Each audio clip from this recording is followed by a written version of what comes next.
And this isn't it's not a coincidence that we call the roundtable this way.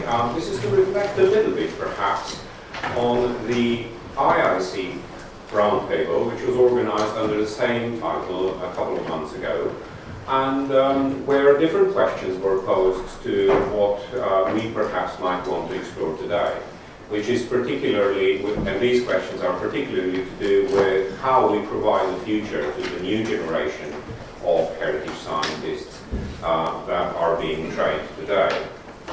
Our panelists are Professor Heather Wiles. I'll start with Heather, closest to me.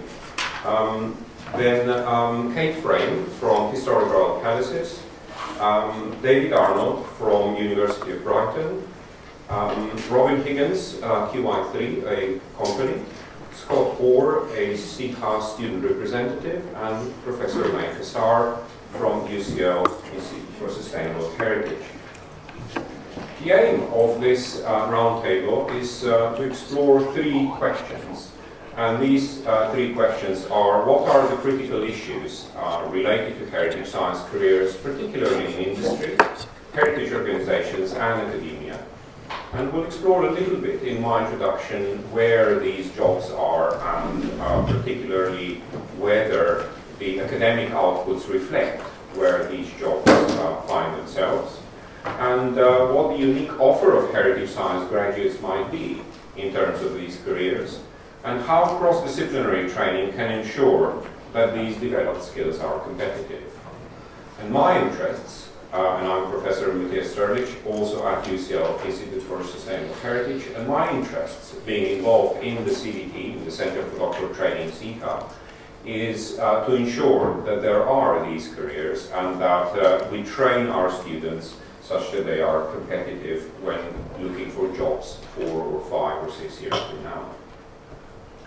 And I'll start by quoting the UK National Heritage Science Strategy Report number 1, published in 2009, which defined heritage science as a field encompassing all technological and scientific work that can benefit the heritage sector, whether through improved management decisions, enhanced understanding of core significance and cultural value, or increased public engagement, which is a fairly broad definition, but importantly, the heritage sector was defined as galleries, museums, libraries and archives, the famously called GLAM sector, and the built historic environment and archaeology as well. And I will follow the same definitions in this introductory discussion.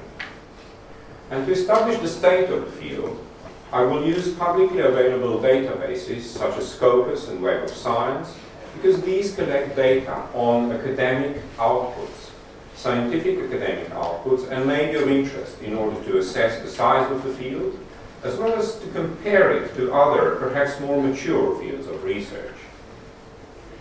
In 2014, and these are all the data which I got from Scopus and Web of Science, in 2014, researchers active in heritage science published close to 6,800 academic outputs globally.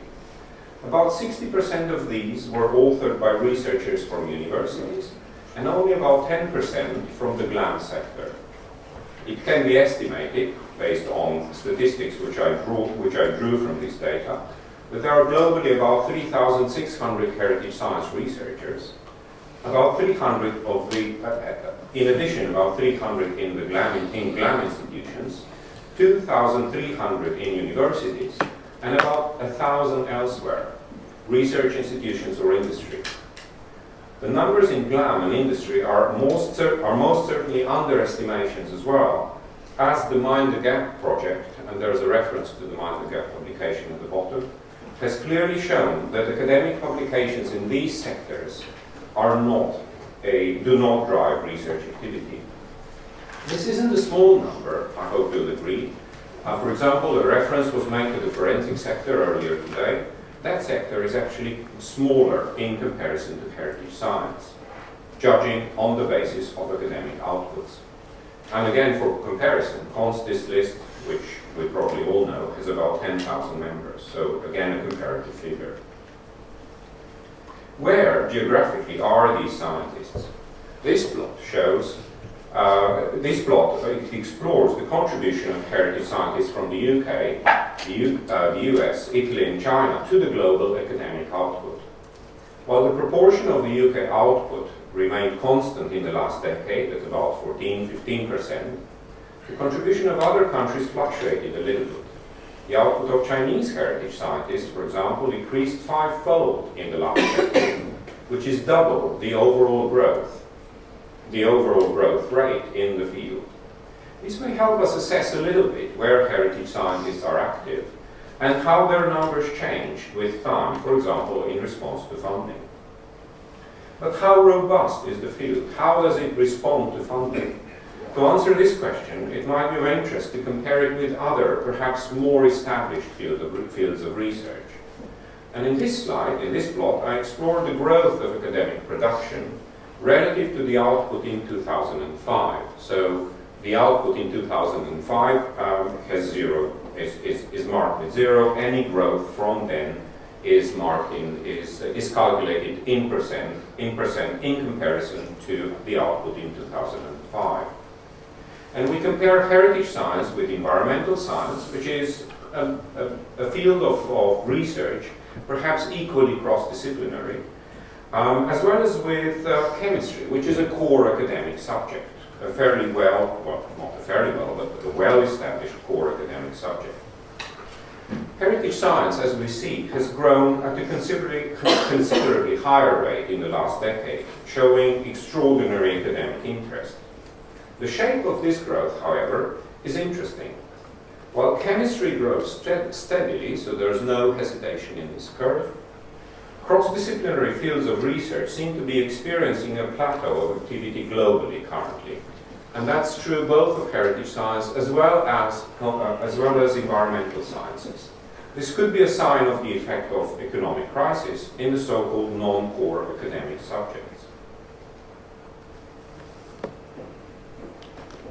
Finally, I'd like to compare the diversity of heritage science outputs with that of chemistry. So again, we're comparing a cross-disciplinary field with a core academic subject.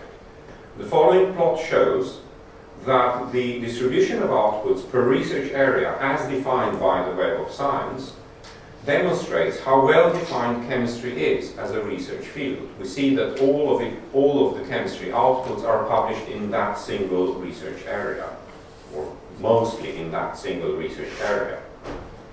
Whereas cross-disciplinarity of heritage science seems to be quite extraordinary in that there is a much broader distribution of outputs across several research areas. And this also indicates that there are a range of research skills and topics that heritage scientists need to be comfortable in. On the other hand, this perhaps also demonstrates that heritage science as a research field still needs to better establish its identity, for example, through associations such as the National Heritage Science Forum.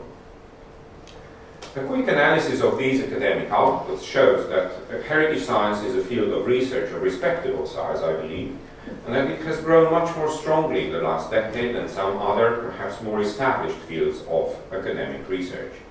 As a cross-disciplinary field, it may not be seen as a core discipline yet, but this seems to be a question of identity as well.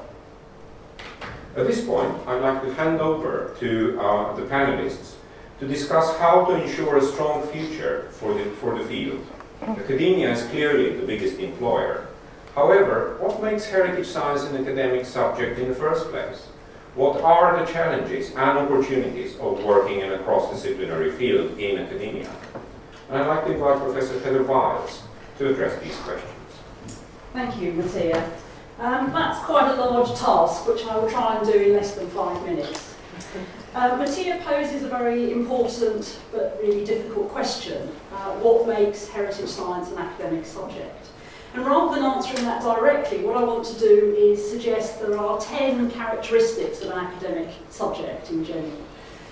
Firstly, there has to be a defined object of study that's special to that area. Secondly, there has to be a name. That's not only a name that you give the subject, but a name that you would put on your business card.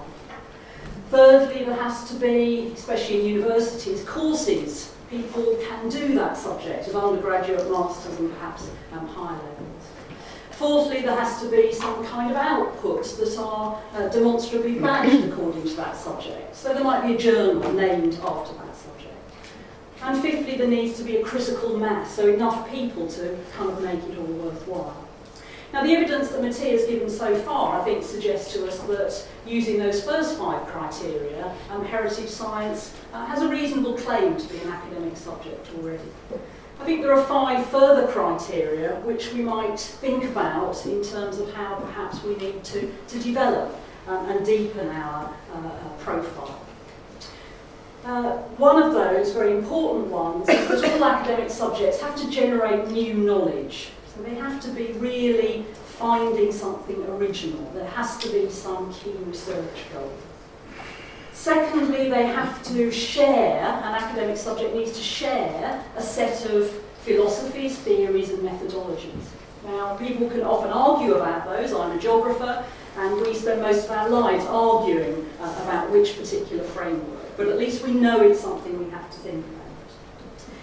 Thirdly, an academic subject needs a canon. That's not in the least of all kind of way of something that we fire at things, but a canon in terms of a shared understanding of who the big figures are in a subject, what the key readings are, and perhaps what shared practices we have. Fourthly, there needs to be an ethical code. Each subject needs to have a clear way of thinking about what is acceptable and what isn't. And finally, most academic subjects have some kind of learned society. Maybe that's at national or international level. And that often will accredit people as well, so they can become a chartered X. And I think all academic subjects, all what we might call emerging subjects, so heritage science is one, we might think of synthetic biology, we might think of cyber security, lots of things in fact which EPSRC are investing in CDTs, just like SEAHA.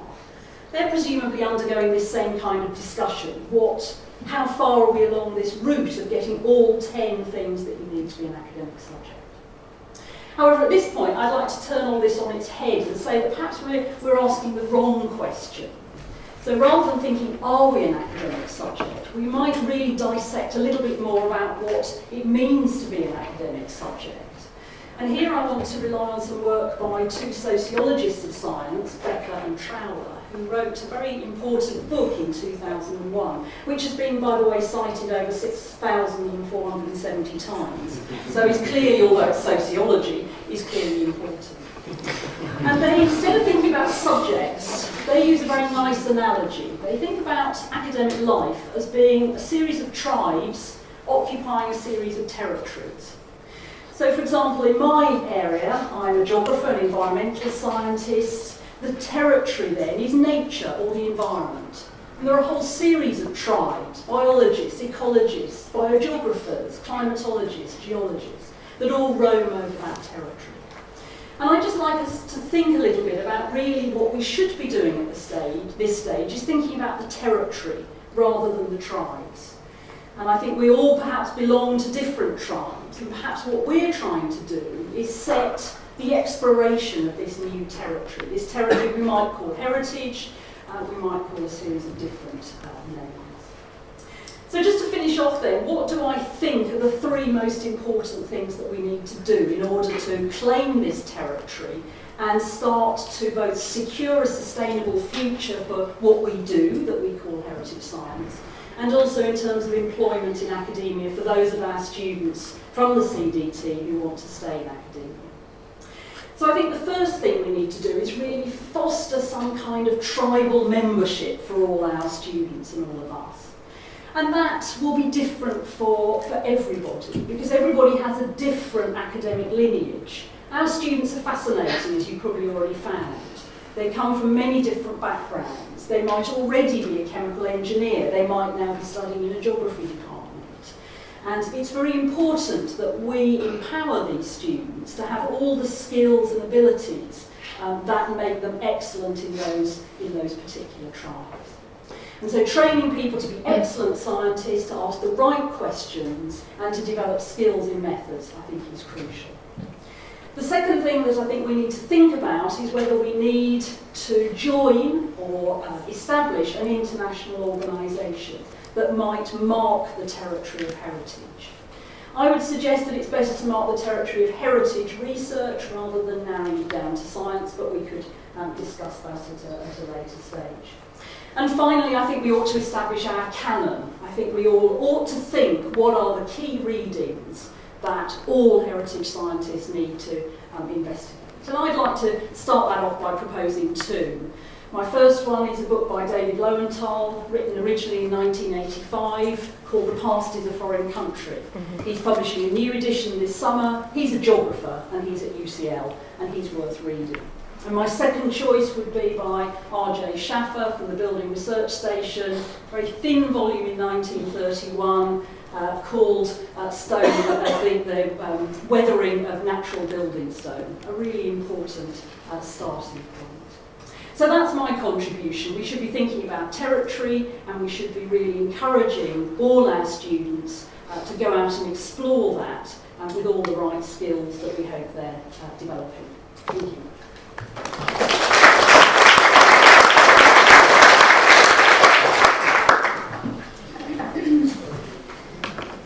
Thank you. Thank you very much, Heather. As usually, you've provided us with a couple of really good challenges. Our second speaker is Kate Frame from Historic Royal Palaces, and as we've learned, the heritage sector looks like it's employing about 10% of heritage scientists. But what makes heritage science a subject of interest to heritage organizations?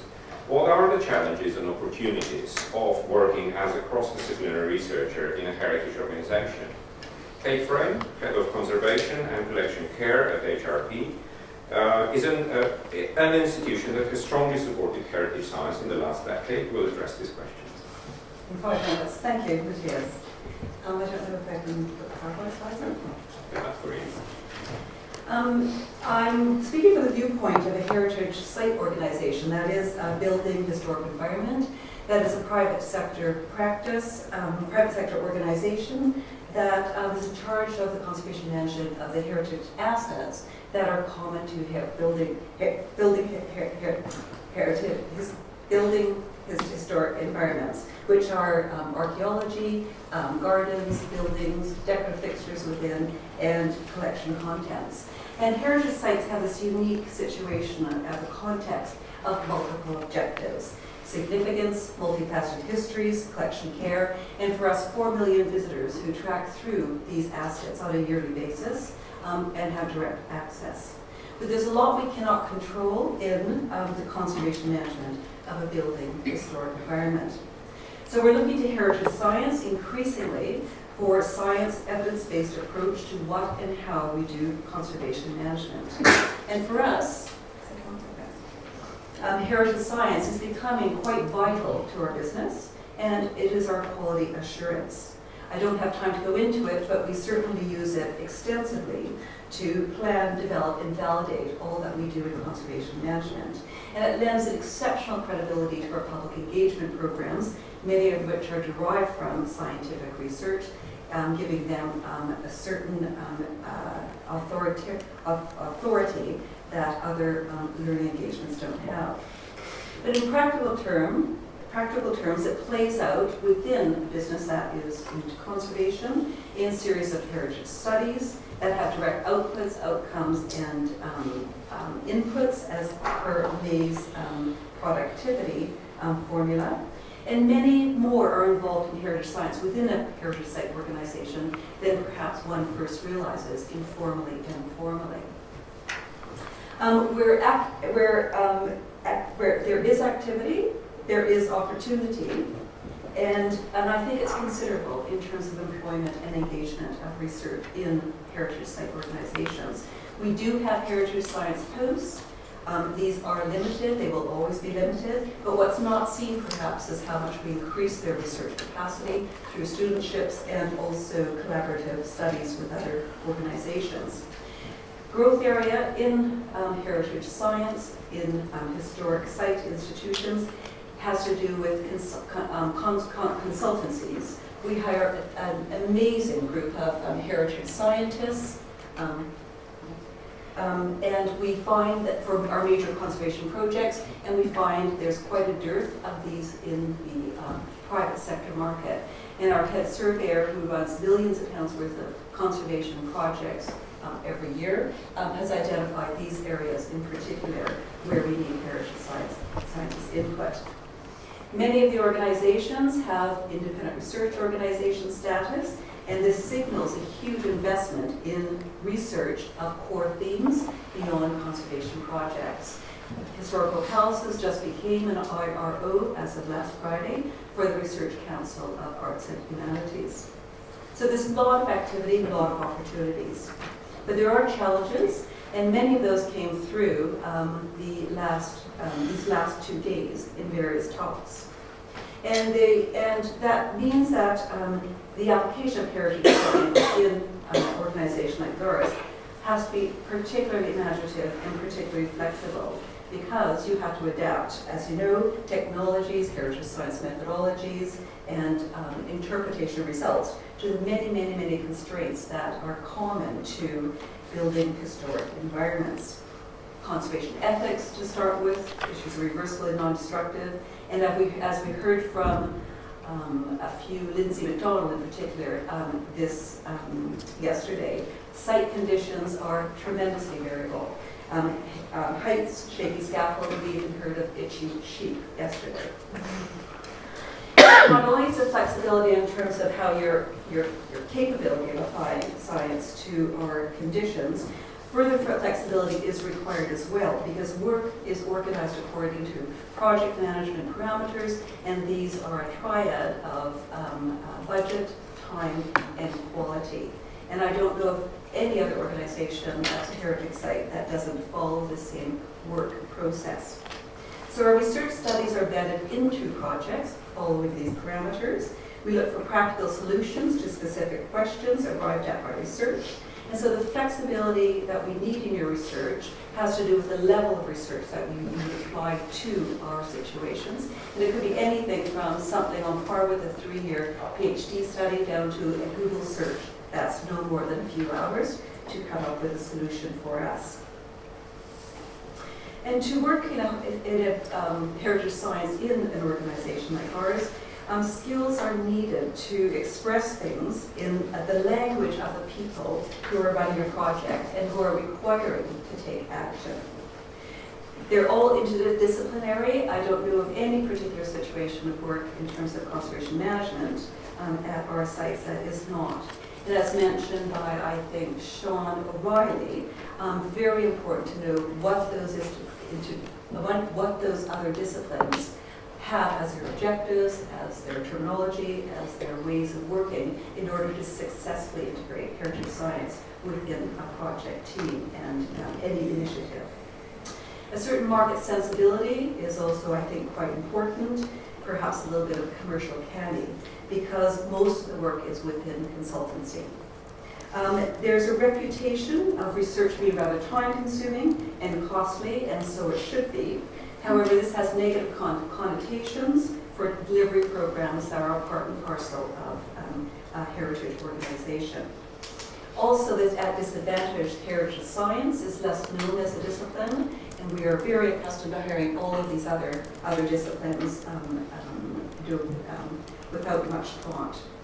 So you would have to articulate the benefits to those who are hiring from a heritage organization of the research-based approach, to turn it around as something that enables others to take the right action and the right action for conservation management. So the skills that we expect from you coming to work at our sites is really the knowledge to be able to contextualize what you do to our sites through the conservation parameters, through the work process that are project management, adapt your research to particular questions for practical solutions, and work into our time and budget parameters.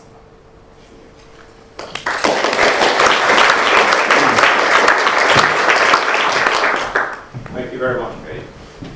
Two key words I've heard, cross-disciplinarity or interdisciplinarity and business skills. And this is perhaps a really nice transition to the next speaker. My quick introduction looked only at the academic outputs, but surely these do not paint the whole picture. In industry, what skills does a heritage scientist bring to the table? What are the challenges of being a cross-disciplinary expert employed by industry? What can we do now to secure future jobs and job opportunities for our graduates in industry? Robin Higgons of QI3, a consultancy company working with a large range of industries, will explore these questions. Over to you, Robin. Good afternoon, everybody. When Matija first asked me to give this talk, I thought, industry in 5 minutes and career opportunities. It's a little bit like doing horrible histories or the works of Shakespeare in 5 minutes. So rather than trying to give you a complete landscape, I thought I'd leave you with a few key points to stimulate your thinking and to give you some idea of how you should approach and think about this. And my first point was thinking about the landscape of heritage science and where its applicability is. And this actually picks up very nicely from what Heather said earlier on. The territory is much wider than you would think, and there's far more room for the tribes to wander around and have fun than you would initially think. I've postulated this sort of spectrum of activities from pure academic research here through heritage institutions, heritage businesses, to actually the role of heritage within industry. There is a lot of heritage activity going on in industry that May and I have been researching in recent months, that I will cover in the next slide. And then there's the wider industry opportunities, and here I'd like to focus on transferable skills. What is interesting wandering around looking at the posters this afternoon is I could probably pick most of those posters and think immediately about 2 or 3 potential applications in industry that are directly transferable over. And so what I'd like to do is try and stimulate you to open your minds about the wider application. I think also what's important as well is the similarity. This is a picture from the Getty Museum Laboratories in Los Angeles, which I had the pleasure of wandering around a few years ago. And if you take any one of those 4 images, you would see exactly the same sort of labs, exactly the same sort of techniques, exactly the same sort of challenges across a broad spectrum of industry, whether it be environment, security, materials, high-performance engineering, they all have the same sort of challenges. It is simply the way that you take the skill sets, the knowledge and the techniques and apply them to answer different types of questions. So if we start with heritage and industry, the work that May and I have been doing has actually identified that heritage is an integral part of a wide range of different industries. So I'll come to Mr. Bean at the end. If you take this picture here, this is the Shambles in Manchester. Now, this was a very old Elizabethan building. It has been moved 3 times. I have a wonderful picture elsewhere of it being jacked up on concrete pillars whilst they've got a complete demolition site around it. Many of the construction companies face the issues of how do you deal with heritage buildings in the modern built environment? How do you plan them? How do you build them into the BIM models, the building information modelling systems? How do you actually come up with designs that will go past the planners? How do you implement detailed planning and engineering in order to protect these assets when you're doing a major construction site? So there's a large number of heritage scientists and heritage experts being employed by construction companies now to start to address these issues. And in planning, in design, and actually in the materials and building and how you preserve and renovate these as part of this type of approach, there's a significant number of opportunities. And the impact of heritage science is tremendous in helping provide evidence-based policy, as opposed to a gentleman from, I think it was Biz who said, rather than opposed to policy-based evidence. A second area is digitisation of heritage. Now, this is the castle at Neuschwanstein, which you'll probably all know from the, what's the name of it? It's one of the famous children. No. Harry Potter? No, much older than that, much older than that. Sorry? Chitty Chitty Bang Bang. Thank you very much. Yes. Yes, a golden oldie. Yes. But it's also been used as a model in some of the Zelda computer games. And what we've been seeing from our research is that heritage is becoming more and more embedded in different types of industry sector. So for example, at a workshop we ran recently, there was one filmmaker who is taking heritage and starting to embed it in multimedia type delivery mechanisms to engage people before they even think about going to a museum or a heritage site, but also taking that experience further and starting to use that multimedia approach so that when they're in a heritage site, they start to have interactive engagement with the site itself and extending that into educational activities and into post-follow-up activities. And this ability to be able to digitise, to be able to represent, re-represent, and to be able to analyse and give information and background, history and context is going to be a significant opportunity in the future. And then, of course, we have the issue of insurance. Insurance is just another area where insurance companies, they not only want to have a digital record of arts whilst they're insuring them, but they also need then to be able to use them to track them, verify them when they're found, etc. And this is just a list of a number of the different sectors where we started to see direct opportunities where heritage science is embedded within those sectors. If we then go on to look at the wider opportunities and transferable skills, many of the posters I saw out there involved analysis, sensing, instrumentation, analytical skills. Many involved digital skills. An interesting fact that we dug out a while ago was that 70% of the FTSE 100 companies cannot operate without sensing and instrumentation. No sensing and instrumentation, you don't have an economy. If you also take a look at digital technologies that are becoming ubiquitous. A few years ago, I was involved in steering the design of our new instrumentation technique. And one of the first things we realised was we had no clue how to manage the user interface. So we actually brought games developers in to help us with the development of the user interface of a major piece of scientific equipment. This was related to electron microscopy. So digitization and the ways of using it, I've seen some work done on looking at analysis of artifacts scattered across the country and whether you can then start to relate those in geospatial terms and start to look then at how you might, through digital techniques, start to represent them and analyse patterns, etc. Those are the sorts of patterns that the forensic scientists need, defence, security people need. There's a wide range of those different applications across the country. This is a fairly simple one, 3D digitisation of a forensic science scene. Very simple, similar to 3D digitisation of an archaeology site or a particular room that you're looking at. In this case, this is actually a project which the previous incarnation to SEAHA was involved in. It's a company called SEAHA and the Royal Historic Palaces, looking at putting monitoring systems around to monitor the conditions. These monitoring systems are directly usable as well in the defence sector, in environmental science, in a wide range of different sectors. So the message I leave with you is think about heritage science in a much broader sense of territory. Think about opportunities where you can have real impact, making a difference to communities as they're rebuilt, making a difference to the entertainment sector, and think also about your transferable skills.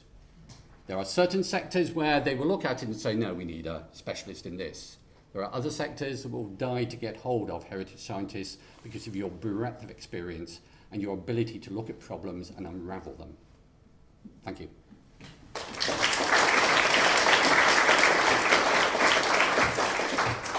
Thank you very much, Robin. A very strong message. However, not all heritage scientists will be looking for opportunities. Some may want to create their own opportunities. And SEAHA is strongly supported by SMEs, many of which are led by entrepreneurs who are themselves heritage scientists. So why would a heritage scientist become a heritage entrepreneur? What are the challenges of working in or establishing a cross-disciplinary business? Professor David Arnold from University of Brighton will address these questions. Now, Matija insisted he hadn't asked 5 questions, but this is a direct cut and paste from the briefing I got for doing this. You may wonder why a professor of computer science is doing something on entrepreneurship.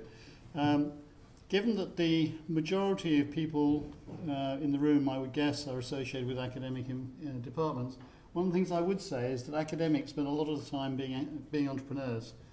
All those times you write proposals to research councils based on your individual ideas, selling your individual skills, and your individual knowledge are really very entrepreneurial. However, we don't have quite the same risks involved in what we do. Basically, my argument for today is that you need to put yourself in the position of somebody who would hire you if you're going to be an entrepreneur, and think about why they're going to do it.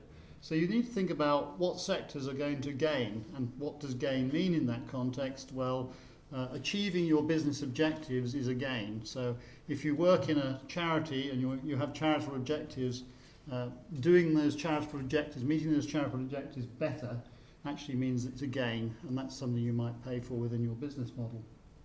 So think about the sectors, think about the value-added propositions. You also have to think about what will they pay for, and that's not always obvious, and why would they hire you as opposed to somebody else. So it's a very personal experience here. You have to be the winner in those sorts of things. So the nature of these things is very different depending on what you're doing. Now there's a lot of interest out there, and that ought to be something you could tap into. So this is a quote from the recent Getting Cultural Heritage to Work for Europe policy report, which basically says that cultural heritage is worth a lot to Europe, and actually there are real business propositions that are in there. And it's regarded by policymaking as increasingly as not a luxury but a necessity. It's a USP, unique selling point for Europe that we actually need to use. So that implies there is a market there, and the figure at the bottom is of course interesting. 253,000 jobs in cultural and natural tourism in the UK in 2011. But is that what you do? That's the question. How do you make the link to that sort of level of employment?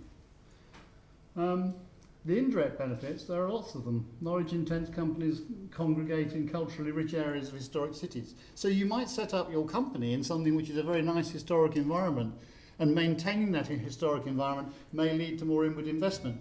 But who pays for social cohesion? How does the science help that? And unless you've got a good answer to those sorts of things, it's quite difficult to see the path to setting up your entrepreneurial business. So I would suggest that we're in the business within doctoral programs of creating people who have very specialist skills. Everybody does their unique project. You will be the world expert in what you've done at the end of a doctorate. That, by definition, should be true. So you will be in a position of having skills that are unique, but actually how are you going to connect that set of skills to the people who might want them? The work we've done at Brighton, we basically showed that there are kind of three models being used. Insourcing, which is perhaps what a cultural organisation might be able to afford a heritage science, or maybe two heritage scientists, to actually work in the organisation. Now they're not going to be big groupings. You won't have a mega company associated with however big a cultural organisation you have. So these are going to be the ones and twos. Outsourcing is more common, where a set of specialist skills is sought from an outside organisation. Now that might be a big organisation or a small organisation. If there's a lot riding on it, typically public organisations will go to larger companies because they have the gravitas behind them to be able to market and support a big development. It's quite difficult to see how you do that as a specialist. But the specialist roles are there within larger projects. So that sort of outsourcing of small, we heard Kate talking about that sort of thing earlier on. The third model people use is crowdsourcing, and actually you're unlikely to make an entrepreneurial business based on crowdsourcing things. So, I mean, there are models for doing that. You may put out an investment call for somebody to invest in a particularly good project and use that to fund yourself to do that project. That's kind of its embryo stages. I would make the point that SMEs are normally driven by the aspirations and value of the founder, the entrepreneur. So these sorts of specialist organisations start because there's somebody, i.e. you, with a fire to set up something which is really worth having in the environment they work in.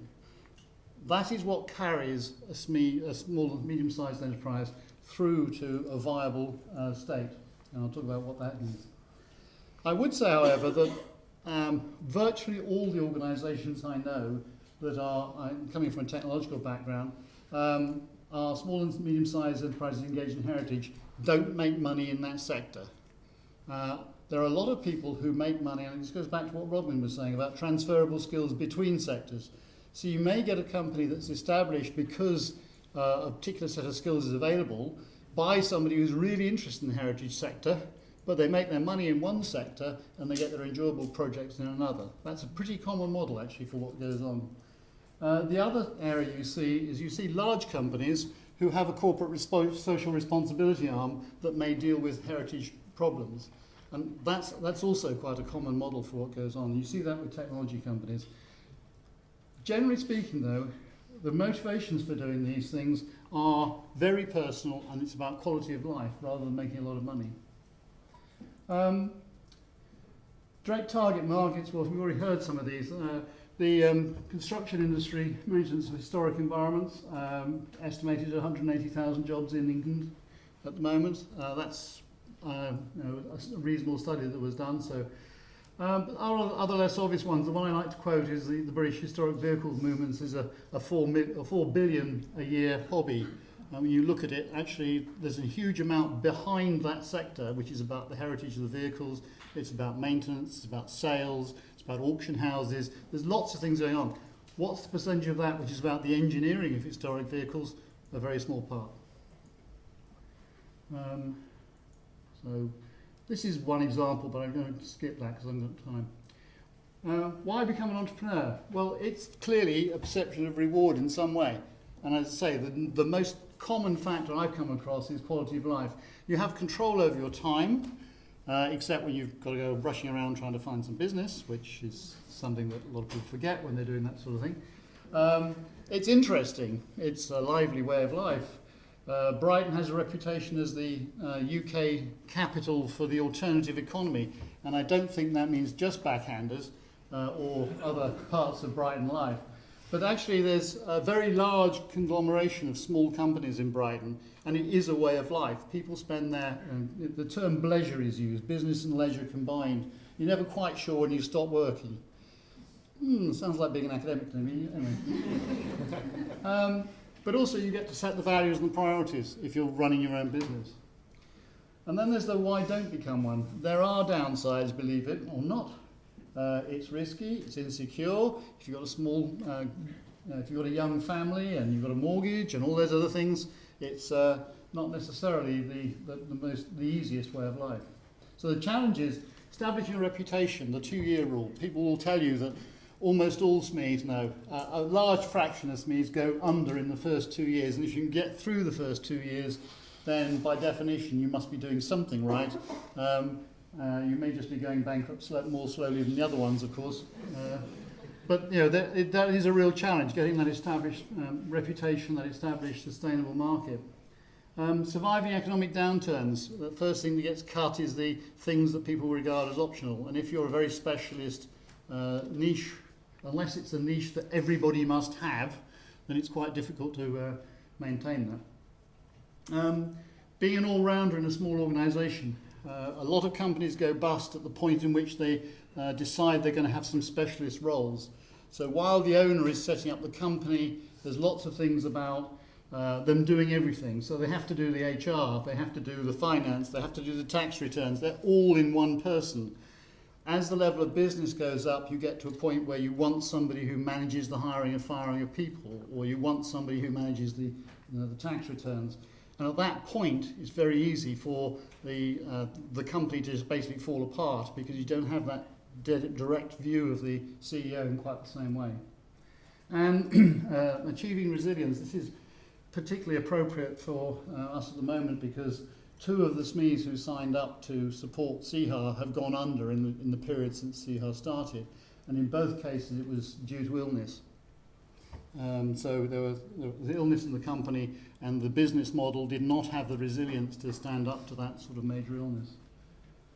Okay, so how can SEAHA help? Well, I think the main thing is establishing the peer group. The whole purpose of the way we've put SEAHA together is to make sure that everybody has a group they know about within the sectors. And meetings like this are really important in building those links that will carry you through over time. We also need to convince the politicians about the need to invest, and we do that by demonstrating value. A lot of heritage is about public money because the results are indirect benefits. They're not necessarily tied up to product in the same way. And so by demonstrating value, we can make sure that there's a continued investment in terms of the health of society and the health of the the economy of countries. And creating interdisciplinary teams. That whole peer group thing about bringing people together so that you've got not just your particular entrepreneurial company, but you know a whole set of them, so that when you're going to a project, you can take in the right skills, perhaps with several interdisciplinary companies joining in. The other thing I think, which I didn't put on this slide, is that we have, in the longer term, we need to make sure we're creating an environment in which continuing professional development can happen. And that is part of that whole idea of creating a discipline. And that's it.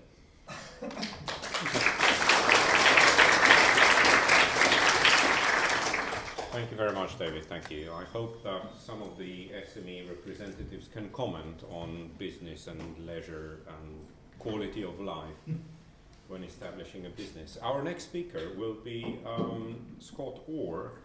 And this is because we have asked the students of our Centre for Doctoral Training to explore some of the issues from the students' point of view, particularly the challenges of cross-disciplinary education.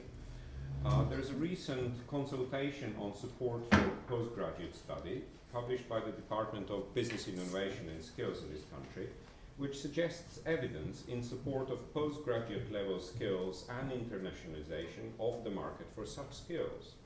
What unique skills do cross-disciplinary graduates have to offer? Robin perhaps already partly answered that question, but Scott, could you please present the students' view of these questions? There you go. Thank you, Matija. I speak here today as a member of the first cohort of the SEAHA Centre for Doctoral Training. And I just want to be clear that the views I present are my own, but they have also contributed to them. Without worrying specifically about semantics, we're going to discuss both cross-disciplinary and interdisciplinary collaboration.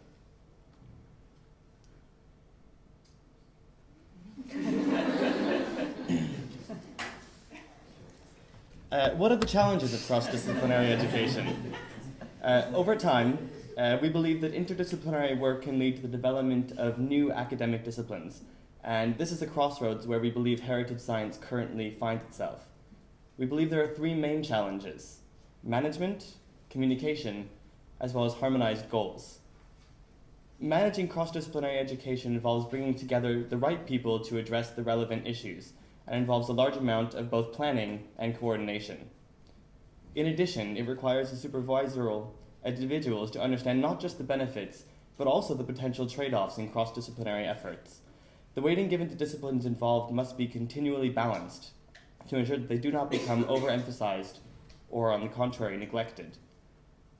Interdisciplinary communication is complicated by two factors. Firstly, field-specific terminology, which reflects the emphases during that field's development and rarely aligns with that used for similar ideas in other areas.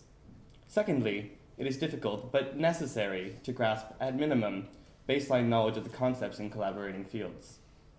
In understanding the fundamental drivers of cross-disciplinary stakeholders, we can appreciate that project objectives vary greatly between those that are involved. Appreciating these differences and harmonizing the intended outcomes normalizes expectations, and yet it's especially difficult when balancing institutional, academic, and commercial or industrial interests. In addition, students are at risk of feeling lost in a project that can appear dauntingly broad, while expectations remain to deliver specific doctoral outcomes in a rather short period. What are the specific opportunities that can be brought about through cross-disciplinary education? In this perspective, we believe the opportunities within heritage science are comprehensive skills and knowledge transfer, also increased impact and streamlined directness of implementation, as well as efficient use of resources. Heritage science offers the potential to bridge the knowledge gap between fields and provides a forum for sharing practical skills and expertise that enhances employment prospects while placing research in an incredibly relevant perspective. Institutionally, cross-disciplinary education and collaboration provides a direct route through which research can influence policy and practice by promoting efficient pathways to impact through these close partnerships that are being developed. Heritage science enables matchups between time and expertise, novel tools and equipment, as well as access to study specimens with mutual benefit. What unique skills can heritage science acquire in the process? As students involved in incredibly cross and interdisciplinary projects, we believe that we are acquiring a very unique set of skills, including a frequent exposure to contrasting perspectives, which is especially apparent in related and yet remarkably different subcultures of built versus movable versus digital heritage. As well, cross-disciplinary teamwork strategies. The ability to understand how our work is contextualized within broader issues and relates to non-scientific interests simultaneously. An appreciation for the applicability of expertise in a diverse range of fields. Research-led practical advice and simultaneously practical-driven research, creating an optimal symbiosis. And perhaps most importantly, establishing a lifelong passion for learning and developing, appreciating new approaches to familiar problems, as well as unforeseen future challenges. As a final question to address, how do we ensure the success of cross-disciplinary education? From a student perspective, this is a very difficult issue to address in such a short period of time. How can we ensure this? Often we feel that much of our course and direction has already been presented to us.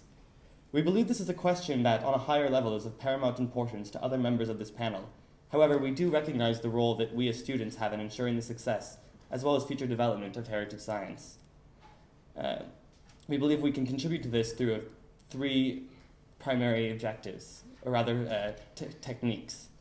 Wholly embracing the cross and interdisciplinary nature of our current scenarios, taking advantage of opportunities to connect with an incredibly vast network of practitioners, professionals, and researchers in diverse disciplines that are accessible to us. And lastly, to promote dialogue both within and beyond our respective projects, fields, and institutions. In doing so, we can redirect postgraduate education towards restructuring programs and training to address more modern needs, shifting from specialized individuals to a more collaborative and interdisciplinary asset. The UK BIS document that Matija introduced prior to my speech previously mentioned that the government can develop partnerships with industrial and charitable partners, but this is in relation only to securing public sector funding and not addressing the additional benefits of partnerships outside academia. Engaging more partners in innovative research through cross-disciplinary programs will provide and develop employment prospects and transferable skills. We're in a very volatile society enveloped in a rapidly changing environment. Adaptability and innovative thinking provide heritage scientists with the necessary edge to address the unknown challenges of the future, as well as a clear pathway for the long-term development of our field, with increased relevance and ever-increasing ties between research, practice, and policy. Thank you.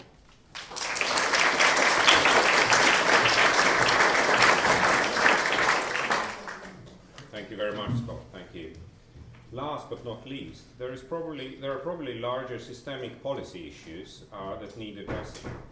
In her opening address, Professor Cassar already explored some of these and explored the opportunities for heritage science to contribute to the well-being agenda. I don't think we actually need the slides any longer. What are the immediate policy challenges? Is heritage science fit to engage with policymakers? And May will address these questions. Okay, I probably won't take 5 minutes, having spoken quite extensively on this subject early yesterday morning. The premise I would like to set out this afternoon is that if we do not engage effectively with policymakers, we will make slow progress in creating a future for heritage science. So what are the immediate policy challenges? I'd like to address this question in 3 areas. How to understand the policy process of government, policy engagement among professionals, and how we involve ourselves in the policy process within our own institutions. So starting with government, there are no big differences between policy areas in their general approach to using evidence. The policy-making cycle in government needs to be understood and is governed by the Rome-F model, which is rationale, objectives, appraisal, monitoring, evaluation, and feedback. And this is typically used as a guide by all policymakers. Evidence is used throughout this process and can come in many different forms, but there are certain points where particular information is needed to inform policy. For example, during the appraisal stage, policy teams will need to develop business cases and impact assessments to justify the implementation of any particular policy. Policy starts with ministers, not with us. So let's get over it. We do not make policy. Ministers make policy. Ministers and government will outline their high-level aims for a particular issue, and then it is the responsibility of the relevant government departments and their civil servants to set out specific policies to meet these aims. If those proposals require any changes in legislation, departments will then publish consultation documents, setting out the policies, and this is where we have the opportunity to respond. The government may then propose a bill to change or amend laws, which are then included, in the case of the United Kingdom, in the Queen's speech at the beginning of each term of Parliament. So government has processes for proactively requesting feedback on any proposed policies. It would generally respond to unsolicited evidence for policy change only if it recognises that a change would unblock any blockages in the system. Otherwise, we would be wasting our time. So we would need, if we're presenting unsolicited evidence, to demonstrate that there is something that is stopping us from doing what we want to achieve. Thereby, there is a blockage in the system that we need to have resolved. So what about policy engagement among professionals? In the UK landscape, the National Heritage Science Forum is the body through which institutions could work, and it is representing stakeholders. The same might be needed, and has already been alluded to by Heather, at an international or EU level. There are also several ways in which individuals can influence policy. Perhaps this is what most find difficult, finding a way that is most effective and for which they have the time to get engaged with. We all have day jobs. We do have to publish. We do have to do research. So is policy engagement an integral part of our work, or is it an optional extra? So I put that out as a question. For example, we could work through a professional body, or in fact through a network, or we could individually respond to consultations, because when government consults, it is for both individual citizens as well as organisations to respond to. It's worth mentioning also the period of time that it takes to achieve any impact on policy.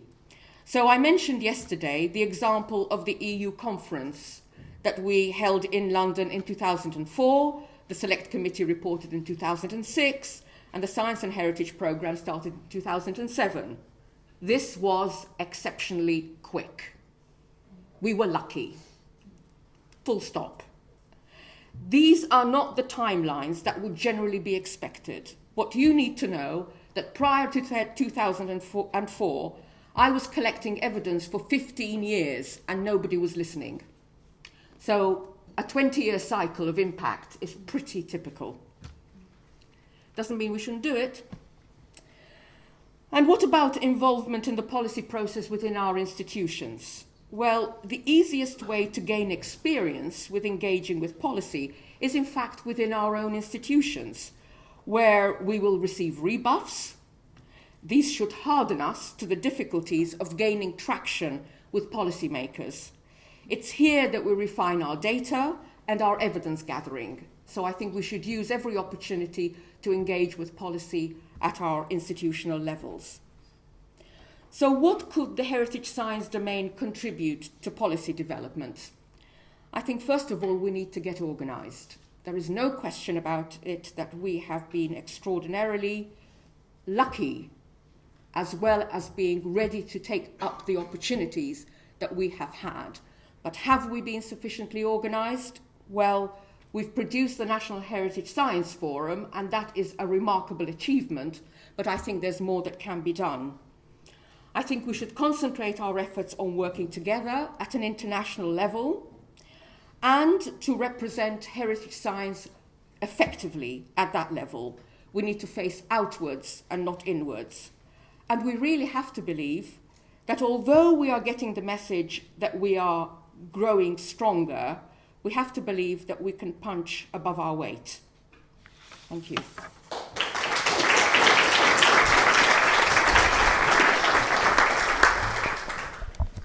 Thank you very much, Mary.